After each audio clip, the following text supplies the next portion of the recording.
The Minister of State for Defense, Mr. Bello Matawalle, makes a triumphant return to Gusau, the state capital, after more than a year.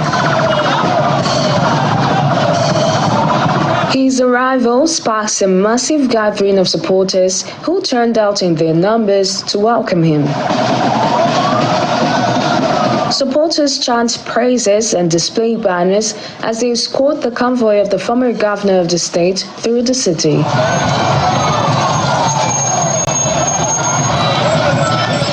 He arrives his residence in Gusau, where he hosts some of his party members.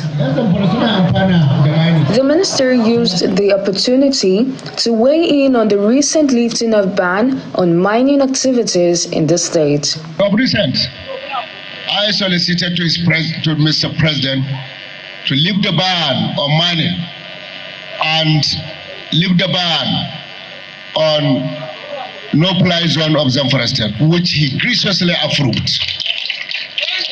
Therefore, Mr. President has approved the lifting the ban on mining, which was enforced by the previous administration of Muhammadu Buhari.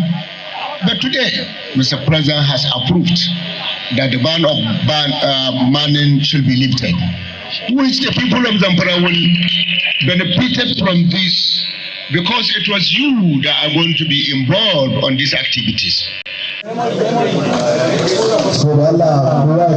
He also speaks on the activities of the Lakurawa terrorist group in the state. About the Lakurawa, people have been talking Lakurawa in Zamfara. It's not true. Lakurawa are not in Zamfara State. This is a band coming from Burkina Faso and Mali. We have a band that are coming up to Niger and some part of South State. If you recall, last 2 weeks, we have a major operation in their car, which will destroy a lot of their equipment, their armor, and some of them were killed.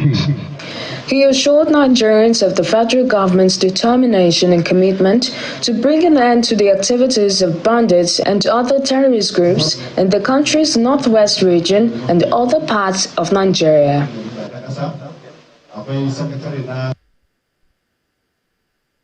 Welcome back to Sunrise Daily right here in our Abuja studios, and we are going to be talking about the lifting of the mining ban in Zamfara State and what that means for the people in the state, and of course the security situation in Zamfara State.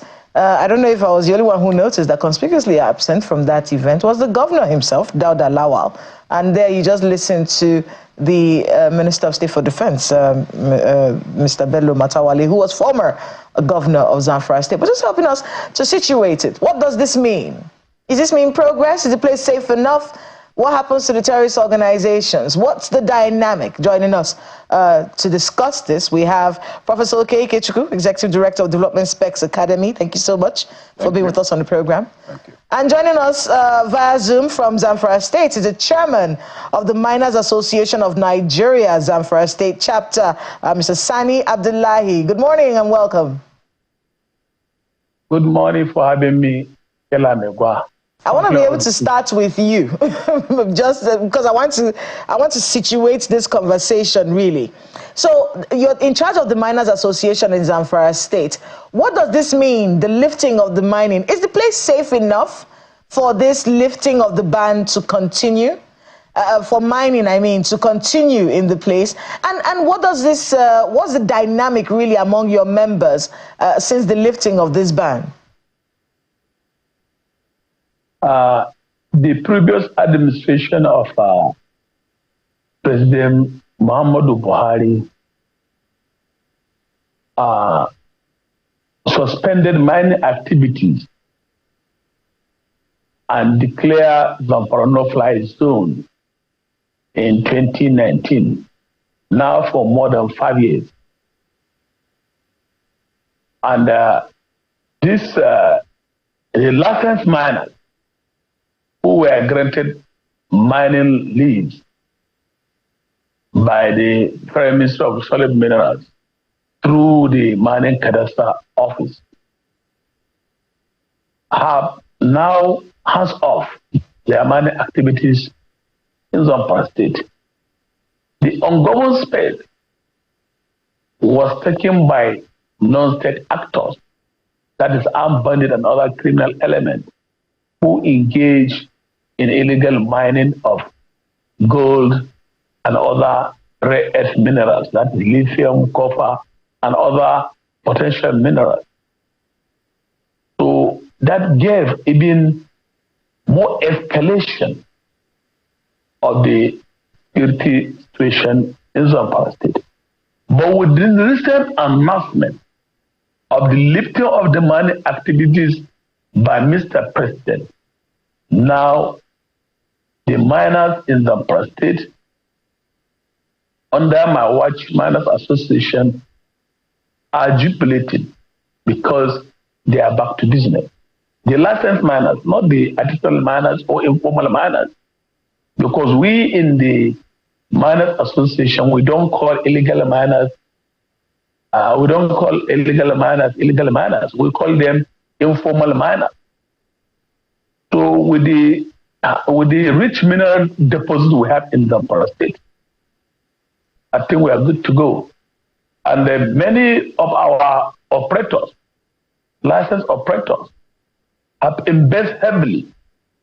There is an Igbo man from Anambra state. He has a copper and gold processing plant. He invested over 20 billion naira for the past 8 years. But he's out of the business. Part of his company were vandalized by armed bandits. Even my own site, which I started making some effort to put machineries and start working, have been vandalized, and part of it was taken over by these non-state actors, the armed bandits. So that was the danger when the mining activities were suspended. The real operators, people who are ready to create jobs, people who are ready to fight for unemployment, were flushed out of the place by the government task force. But the spaces were taken over by the non-state actors. Okay.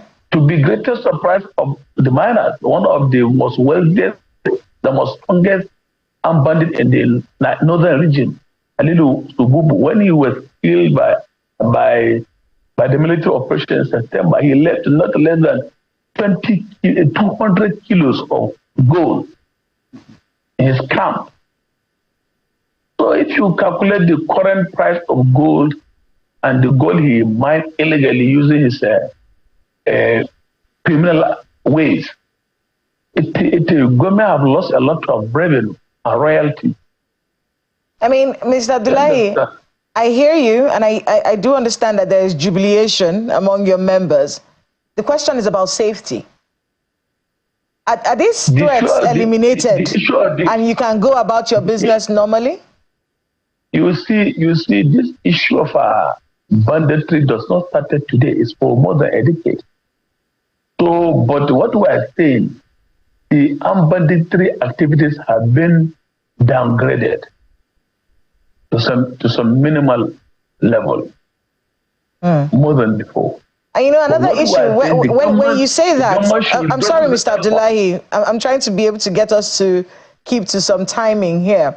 When you say that, we're not talking about people doing the mining. I want to be able to talk about the communities where these mining activities take place, because what the issue was that you call them informal miners, and then these bandits and all kinds of criminal elements would besiege these mining areas and have to chase all the community members out of the place, continue their illegal mining. When they are done, they go away, the community members come back, and then when it's time to mine again, they come and they terrorize the place, and the community members have to leave, and then there's death and destruction.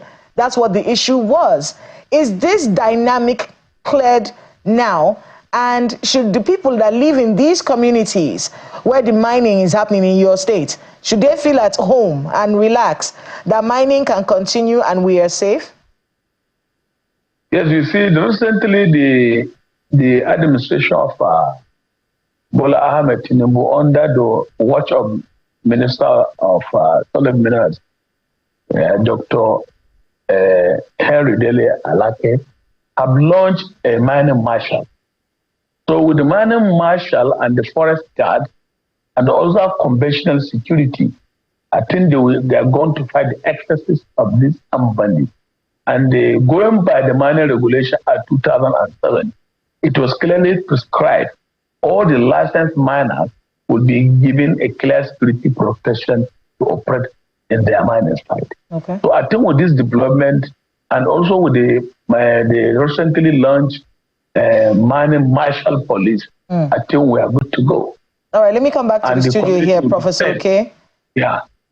Let's get your thoughts on that dynamic, because he says every miner would have some kind of security with them, you know. But that question about the communities and the safety of these communities when these mining activities happen is one that I haven't really gotten a response to.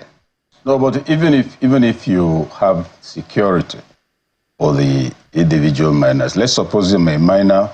What you're telling us is that I'll have some very strong security around me. Mm-hmm. The question is, what will be the capacity of that security vis-a-vis the capacities of criminals in the environment? But let's do first things first. First, we commend the government for lifting the ban, because the ban, in my view, achieved nothing. It was only years of unarmed income for the government, official income, and years of illegally earned income for the miners, the criminals, and all of them in the place. And for 5 years, it's unheard of. I mean, you have a source of income. Because people are fighting there, because there are irregularities, they say, no, stop. Meanwhile, you have no capacity to protect the place and prevent it, and so people are plundering it. So it's a good thing that has been lifted, and Dele Alake must be commended for that.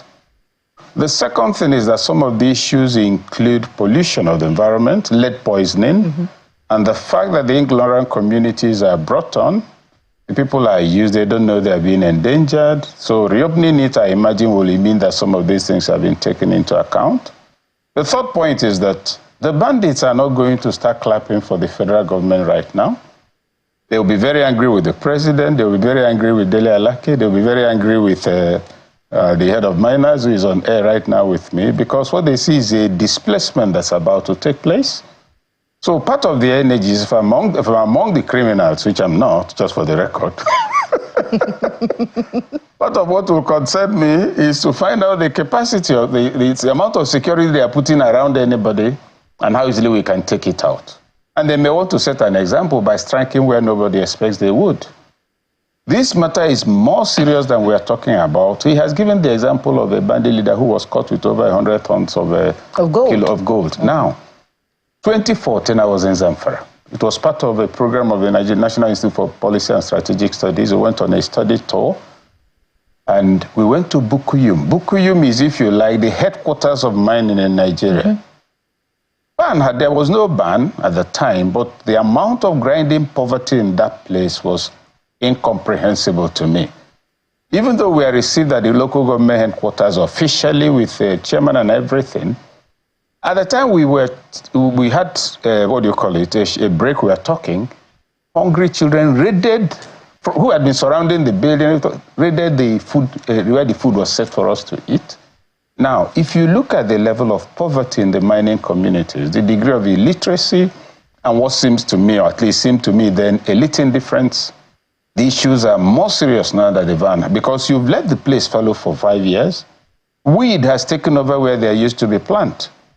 The plants include my friend on TV, properly recognized and documented miners. Those are the plants for which that farm exists. Now you drove away, you removed all those plants that can be used for food, that can deliver, and you allowed weed. Not even that you chose any type of weed could grow. So you find that insecurity in Zamfara became a contest between different armed groups mining gold. And it's not about kidnapping, it's not about all of that. So now that's a crisis on the table. And what I see is a situation that the government has to be sure it can be managed. First, the amount of training given to the, mining guards. Yes.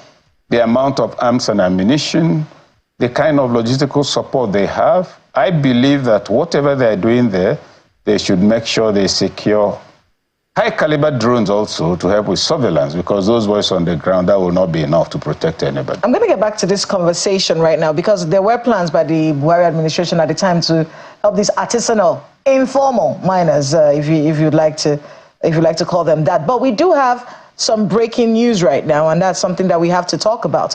The University of Abuja professors are protesting the process of selecting the vice chancellor of the institute. That's going on right now. Now, it's pertinent to note, and this is why we are putting this out there, the channel's crew covering the protest were manhandled, and the crew bus was vandalized by security operatives in the school after detaining them for over an hour. Now, you recall that the university has been embroiled in a deep crisis over the process of appointing a new vice chancellor following the exit of Professor Abdul Rashid Naala on July the 1st. And also, just so we remember that the heart of the dispute there at the University of Abuja, allegations that the new governing council, in collaboration with certain members of staff, are attempting to install Professor Aisha Mekudi, despite what they say is her alleged ineligibility under the advertised criteria. So that's happening right now. Well, that's not new. Yeah, that's happening right now. You may want to be able to ground it a little. Yes, ground this situation for us a little bit. Yes, I mean, a few weeks ago, you had it in Nadia Azikiwe University, yes, where the vice chancellor, he took the president to finally sack him. It's exactly the same circumstance. Some were speaking of him being ineligible and processes being violated. The governing council was said to have been confiscated by some group. And so they tried to impose him. The school where he said he got a professorship from wrote in, at least as far as we know, to say it's not true. So eventually he was removed. But even after he was removed, he gave a press briefing that no, he wouldn't go away and all of that. Now, what's playing out is actually a revised standard version. What's playing out at the University of Abuja? It's objectionable that the security men should handle media people. It only damages the image of government. And people will get the impression that, oh, it's the president that sent them to beat, because everything reverberates and goes back to the government. But the substantive final point I'd like to make on this crisis, on this emerging issue, is that the university system has also fallen victim to the decay in every other aspect of our national life. Academic excellence is no longer the issue. Gangs can now come together and determine who they want. Sometimes the debate is about indigenship, not even eligibility. Yeah. And you find that if you look through into it, ask yourself, in the last 30 years, how many universities are able to retain their best graduating students? That's the academic fee stock for lecturers. Now, better paying sectors of the economy have drawn away some of the best. Third-rate and second-rate scholars, some of them crawling about for years until they can get ordinary people who have been screened out and not allowed to go for a PhD holder. Some of them are professors. And therefore, somebody who never saw an A paper is determining so many things. That's part of the crisis. That's why somebody could collect money and pass somebody, because he never really worked to get an A paper. Now, you can see the denouement. That's the peak of the crisis. Today, you're talking about University of Abuja. It's all going on everywhere to varying degrees. But fortunately, some universities are not allowing themselves to go under in that regard. So 2 issues here. The disgraceful thing going on in the university itself. Yes. And then the unacceptable conduct of the security personnel. It's not right. I mean, this is a developing story, and of course, we'll bring you more details as they unfold. But just so you know that is happening right now at the University of Abuja. I'm going to come back to you, Mr. Sani Abdullahi. The guards that have been detailed to protect minors, are you confident in their ability to protect you from terrorist organizations, even emerging terrorist organizations that may want to set an example? Because like Prof said here, they will not be smiling at the lifting of this ban. Yeah, the lifting of the ban may not be favorable to the armed bandit and other criminal elements who are illegally mining the mineral resources in Zamfara state. But the martial police and other conventional securities, even the forest guard, I think will help in curtailing the menace of this criminal element in the mining community.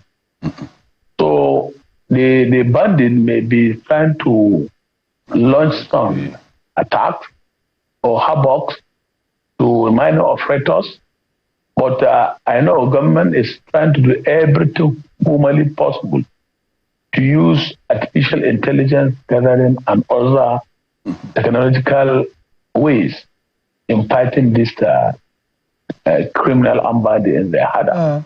Mr. Sani Abdullahi, So were you at the event yesterday when the Minister of State for Defense announced the lifting of the ban? Were you there? No, I was not in the event. Okay, because one of the things that I noticed in the video was I didn't see the Governor Daud Alawa. Because you would think that this is something that he would spearhead. Do you have any idea where he stands on this lifting of the ban?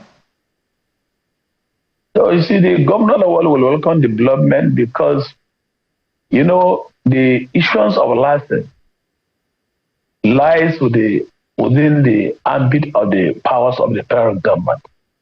Issuance of license on all solid minerals are under exclusive list constitutionally.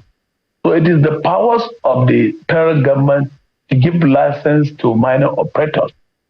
And the minor operators are also to pay royalties to the federal government, not to the state government. So, but the governor is the chief host. And the governor will welcome the development because of the job creation which is involved in the mining activities. And also it helps in fighting poverty and also all those sites which were taken over by illegal miners. With the return of the licensed miners to operate in their mining site, I think some of this bandit will now have to leave if the mining site is fully secured. So the other level will welcome the development and will be in the same page with the federal government and also the Minister of State for Defense. I want to ask you one more question before I come back to Prof here. What happened to PAGMI?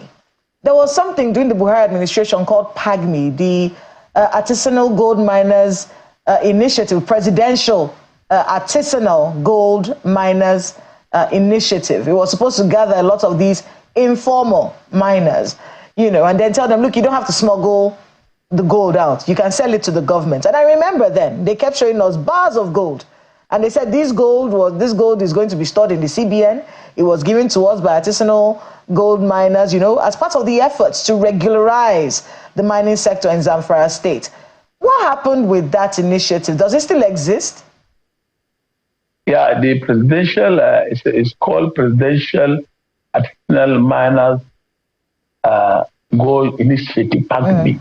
PAGMI, yes. So, yeah, it was establishment of the previous administration of Muhammadu Buhari. And government is continuum. So the responsibility of going on with the program, it has been lies under the Solid Minerals Development Funds. And Solid Minerals Development Funds is a establishment of the Act of National Assembly under Mining Regulation Act 2007, Section 34, 35, and 36 have clearly spelled out the function and duties of the Solid Mineral Development Funds. Now with this administration, it was the creation of the last administration in collaboration with the Central Bank and the Bankers Committee and Solid Mineral Development Fund. Now the Executive Secretary of Solid Mineral Development Fund is the one who is acting as the chairman of the PAGMI at the same time the Secretary of PAGMI.